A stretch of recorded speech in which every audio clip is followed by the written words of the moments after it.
tentang mantra santet ayam bekakak.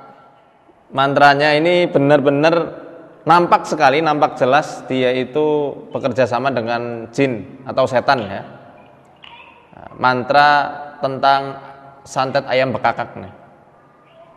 Sun mate ajiku santet aja jin aja gendruwo, setan kilat nyembah maring aku. Titik, enggak saya sebutkan.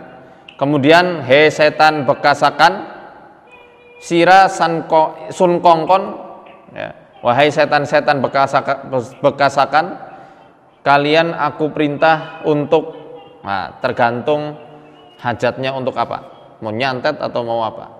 Caranya nanti setelah ayam itu disembelih, ketika ayam dicabuti bulunya, maka para dukun santet akan memvisualisasikan seakan-akan sedang menguliti korban yang sedang ditargetkan tersebut. Jadi nanti korbannya akan ngerasakan kulit itu kayak dikuliti ya, disayat-sayat. Nah, waktu ayam itu disiram pakai air panas juga demikian ya. Dia akan mengeksplor rasa panas itu, dikirimkan, ditransfer kepada korban-korbannya, sehingga rasanya panas kayak disiram air panas betulan ya. Nah, setelah itu ayamnya dipanggang.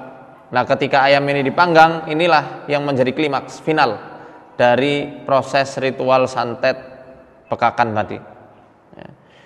Nah, habis itu baru ditusuki menggunakan jarum. Rasa sakit yang diderita oleh korban sebanyak jarum yang menempel di kepala ayam yang sudah dipanggang tersebut. Rasanya seperti itu konon katanya ya, naudzubillahi min dzalik. Semoga kita lindungi oleh Allah dari kejahatan-kejahatan para tukang santet. Nah, ini yang keempatnya, ini santet median, Mbak. Kalau santet median ini gabungan dari 3 santet bawahnya tadi, baik itu kanoman, kemudian sandungan, dan juga gelangan. Median lebih tinggi lagi. Bahkan katanya ini santet median asalnya dari Bali. Wallahu a'lam bishawab ya. Gunanya untuk menyakiti korban dan membuat malu seluruh keluarganya. Karena santet median ini targetnya membuat korbannya itu menjadi gila atau kena gangguan jiwa. Ya. Nah, santet median ini yang masuk ke dalam kategori santet median ya ajian jaran goyang, aji puter giling ya, ini masuk kepada santet median. Yang kelima ada santet gunungan. Santet gunungan ini santet yang paling kuat dibandingkan keempat jenis santet sebelumnya. Kata orang-orang lama, santet gunungan ya adalah santet yang menargetkan penderitaan kepada 7 turunan dari orang yang ditargetkan. Kalau di Jawa Tengah, Jawa Timur, santet gunungan ini lebih terkenal dengan santet pring sedapur. Ya. Kalau di Banten namanya santet 7 jajar. Kalau di Jawa bagian selatan namanya santet rungkat kimpul. Kalau orang Melayu katakan santet serumpun bambu. Ya. Ini semua dari beberapa jenis-jenis santet secara global ya, secara umum sekali.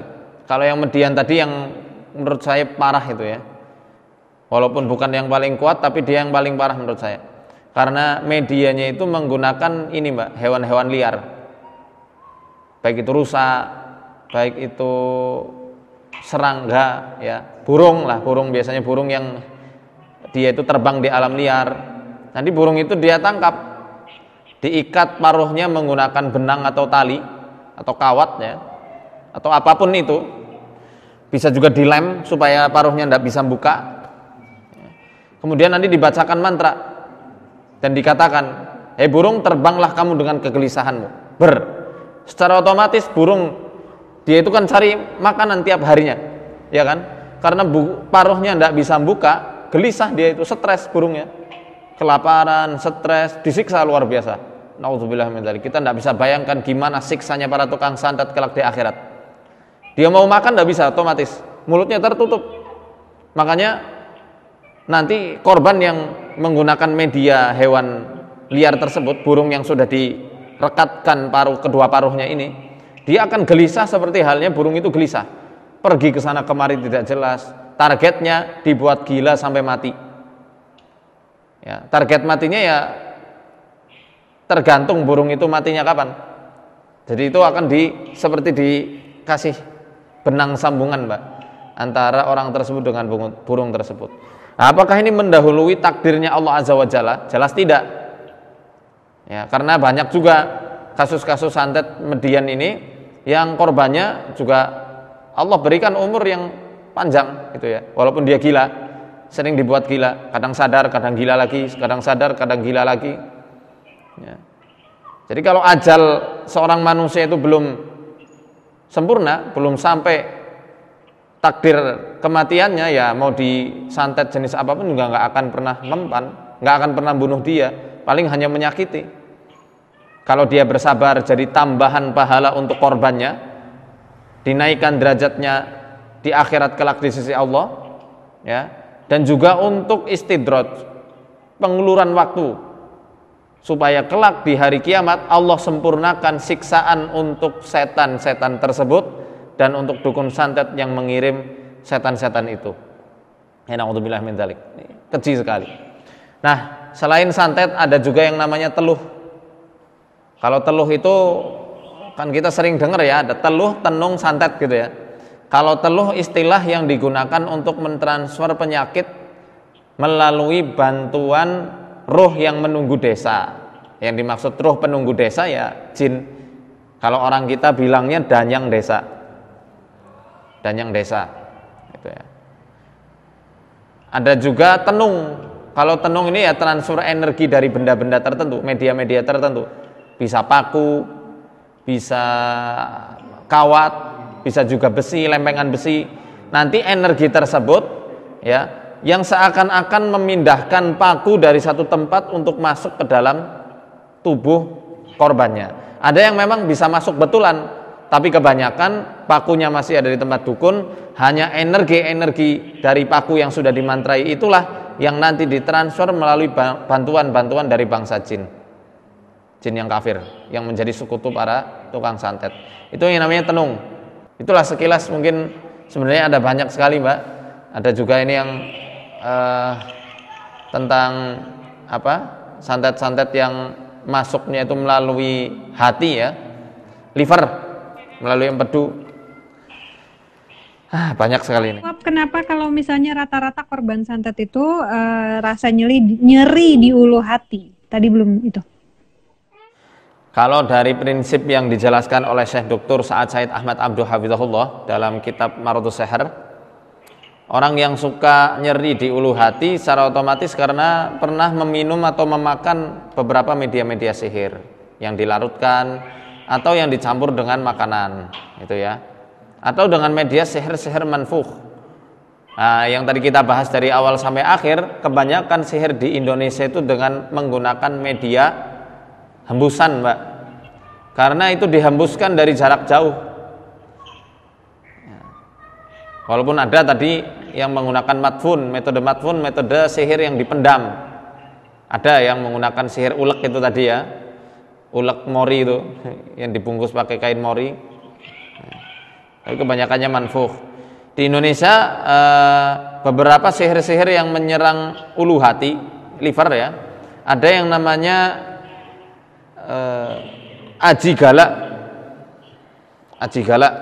ada yang namanya santet geni sakunang ya, ada yang namanya geni ludra, ada yang namanya jaran gading, ada sihir naga api, jaran gadang. Itu semuanya dimasukkan melalui ulu hati dan nyerangnya juga di area ulu hati.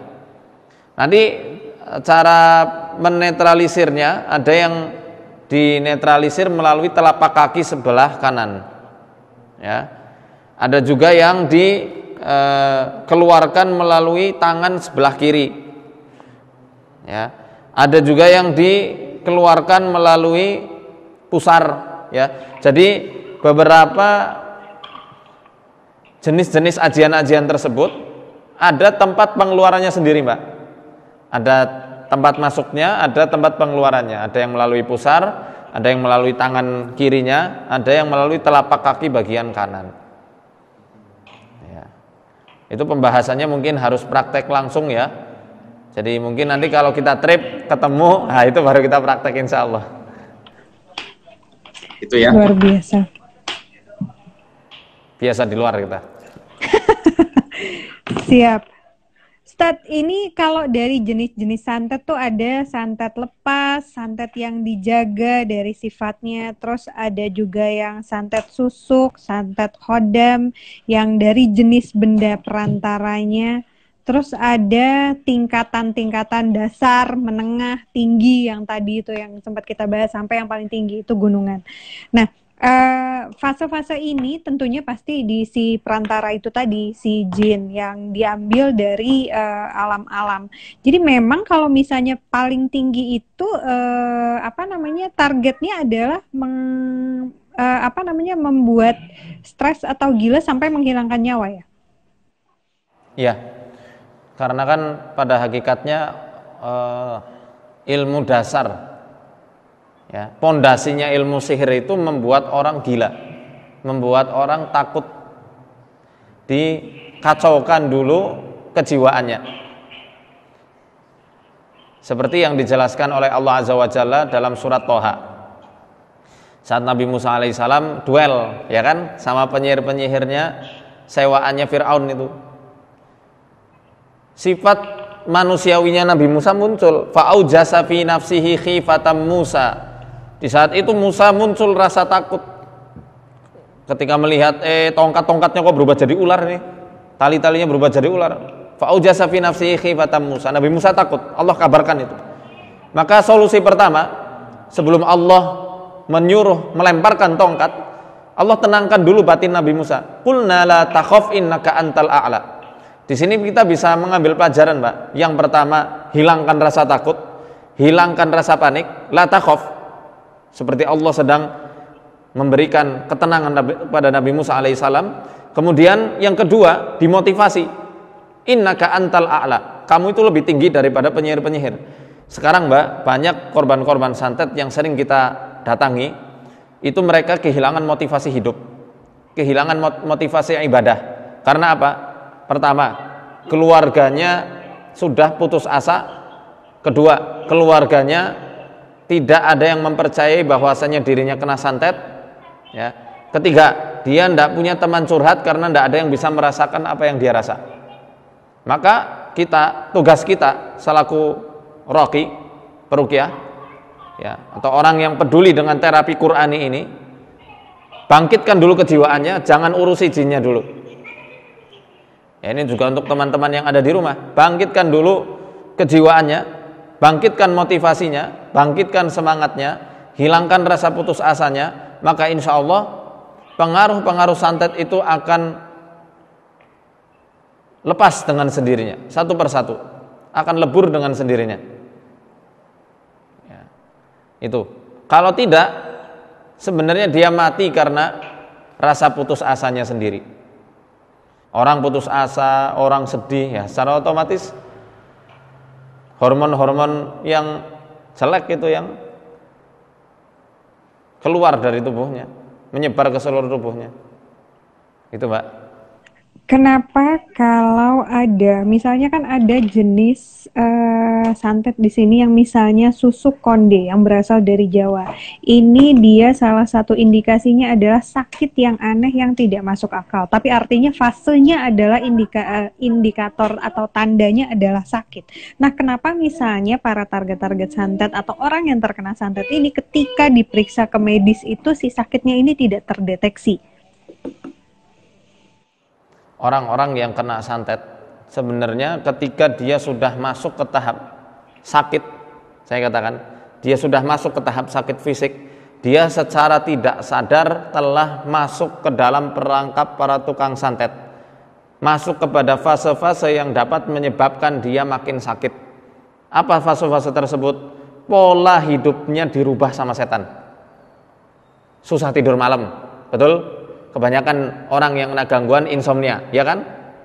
Jelas, nggak bisa makan pagi, muntah, nggak bisa makan, kecuali pakai makanan yang memicu banyaknya lendir. Ya. Malam karena insomnia secara otomatis ngemil, makan, ya, makan yang berat pula.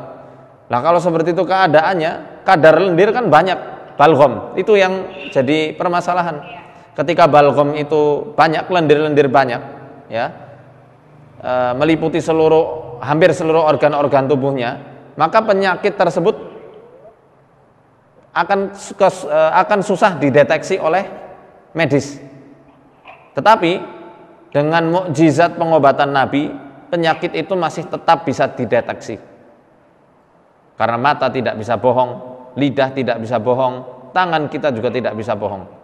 Al-yawma nakhtimu ala afwahihim wa tukallimuna aydihim, ya, wa arjuluhum bima kanu yaksibun. Ya. Di hari ketika kami menutup, mengunci mulut mereka, mulut kita kan bisa bohong. Maka yang bicara tangannya, tangan jadi saksi, kaki jadi saksi. Di dunia tangan bisa jadi saksi penyakit-penyakit apa yang ada di tubuh manusia. Kondisi psikis apa, kondisi kejiwaan apa yang sedang dia alami atau yang pernah dia alami. Semua terlihat pada tangan manusia, pada beberapa bagian-bagian tubuh manusia. Walaupun jin itu berusaha menutupinya dengan lendir-lendir. Wallahu a'lam bishawab. Di 21:17, pertanyaan terakhir Tat, sebelum closing. Matanya udah redup belum? Redup itu. Mata saya begini. Oh, mata saya memang begini. Matanya kirain ngantuk. Jadi mata saya mau mengeluarkan saringan. Nggak paham. Ketika seseorang generasi 70-an nggak tahu Naruto. Asem. Ini ketika seseorang sudah jadi target sihir, seperti kita menangani kalau aku nemenin ketika liputan ruqyah ya. Kalau Ustadz pasti jauh lebih banyak lagi pengalamannya. Nah, orang-orang yang pernah mengalami diserang sihir gitu Ustadz, pada akhirnya kan ada yang di Dieng siapa? Bu Takwi ya, pada akhirnya bisa sembuh, bisa hilang, bisa move on, bisa hadir di kajian, sekarang punya percaya diri. Nah, orang-orang seperti ini sebenarnya satu dari sekian banyak, beberapa dari mereka masih ada rasa dihantui Ustadz. Saya pernah jadi target sihir. Artinya potensi saya bisa jadi target sihir lagi. Lalu pada akhirnya dia juga bisa jadi terjebak dengan indikator misalnya gemeteran atau apa. Itu selalu dihubung-hubungkan dengan sihir. Wah, ini sihirnya datang lagi. Nah, ini lagi kan bukan satu atau dua yang kita temuin seperti itu. Yang ketika sudah selesai ruqyah tuh selalu datang lagi ini lagi sugesti-sugestinya. Nah, apa kiat-kiat buat mereka yang sebenarnya di luar sana merasakan fase-fase seperti itu, Ustaz? Kembali kepada pembahasan tentang ruh manusia tadi. Latih untuk sadar diri. Gimana cara melatih untuk sadar diri? Dengan ya yang paling bagus dengan metode puasa. Puasa apa? Senin Kemis, puasa Daud. Alhamdulillah kita baru selesai puasa Ramadan kemarin. Ya, yang sebenarnya itu adalah tahapan dan latihan dari Allah Azza wa Jalla untuk melatih kejiwaan kita. Orang kalau lapar jam 12 siang, kira-kira laparnya karena apa? Lapar secara memorial, Mbak. Karena sudah disetel jam 12 teng harus makan. Dengan puasa, dia bisa nahan diri, dia sadar diri aku lagi puasa. Maka dengan itulah seharusnya dia bisa aplikasikan, dia mantan korban sihir, ya, maka hilangkan memori tersebut. Ya. Takut itu kan karena takut memorial. Aku pernah kena sihir misalnya, maka khawatir nih jangan-jangan nanti bisa kena sihir lagi di kemudian hari. Latih dengan puasa Daud atau puasa Senin Kemis. Dengan itu insya Allah bisa mengekang hawa nafsu. Nggak hanya makan minum saja, mengekang amarah, mengekang rasa sedih, bisa mengontrol jiwanya ya, dengan metode puasa. Maka saya katakan manusia jangan hanya sadar saja, tapi harus melatih gimana caranya supaya dia menggapai sadar diri selaku hamba Allah, sadar diri bahwasanya dia lebih tinggi kedudukannya dari bangsa jin, sadar diri bahwasanya fitrah manusia itu tidak ada yang dijadikan santapannya setan, kecuali siapa? Kecuali orang yang mengikuti setan dari golongan orang-orang yang disesatkan. Siapa orang yang disesatkan? Orang yang mudah terpengaruh dengan bisikan-bisikan setan, rayu-rayuannya setan. Maka itu bukan hanya sekedar ruqyah secara bacaan, itu harus ya, saya nggak pungkiri, karena itu sunnah, nggak boleh kita pungkiri, harus dilakukan juga. Tapi ingat, orang terkadang terjebak pada formalitas ritual saja, ya, tapi tidak bisa melihat sisi lain dari ritual-ritual yang kita garap, yang kita kerjakan, ya. Bagaimana kita bisa memanage hati, memanage prasangka, ya, memanage hal-hal yang dapat memancing setan itu muncul. Nanti insya Allah kita mau bahas masalah ini lebih dalam, Mbak. Konsep ruh manusia yang menjadikan jin itu akhirnya masuk dengan keadaan-keadaan virus-virus pemikiran di zaman ini, baik virus kapitalisme, materialisme, sampai liberalisme yang sudah menggerogoti kaum muslimin di seluruh dunia, khususnya di Indonesia ini. Itu berbahaya, yang menjadikan sifat hewani manusia itu akhirnya muncul. Wallahu a'lam bishawab wa ilaihil marji wal ma'ab. Kita akan berusaha menyajikan ruqyah lain daripada yang lain, supaya terbuka pikiran masyarakat, nggak hanya menyalahkan jin, tapi bisa mengaca terhadap diri sendiri. Arsadani Allah ayakum.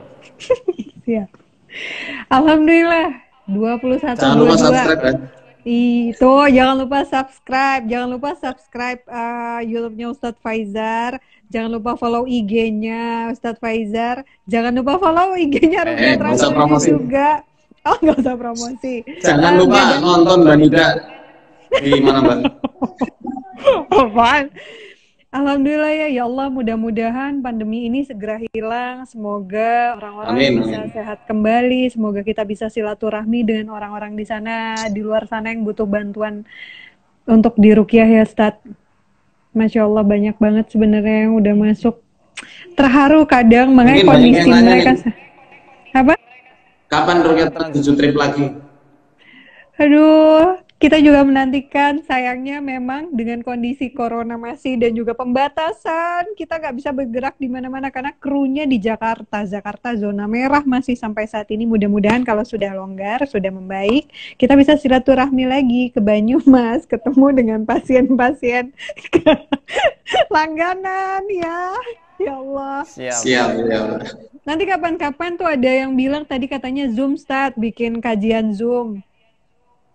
Saya nggak bisa pakai Zoom. Tuh kan, dia nggak ngerti Zoom. Kecuali di embed saya baru bisa, tapi kalau bikinnya nggak bisa.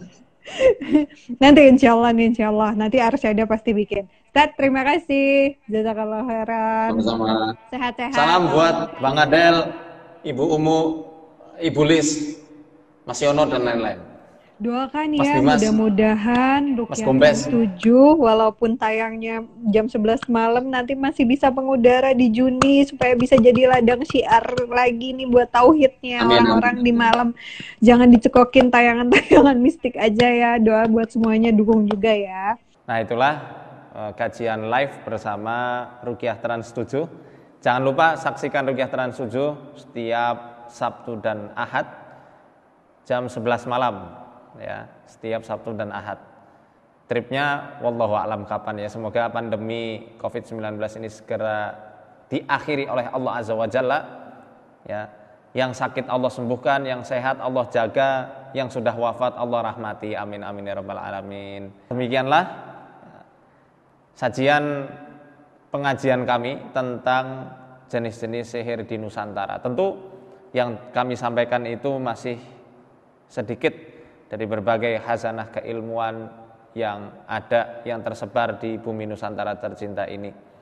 Dan insya Allah kami akan menyajikan beberapa kajian-kajian pengobatan sihir yang sesuai dengan petunjuk Al-Quran, petunjuk sunnahnya Nabi SAW, dan petunjuk dari para ulama-ulama yang memang membidangi pengobatan ar-ruqyatus syar'iyyah.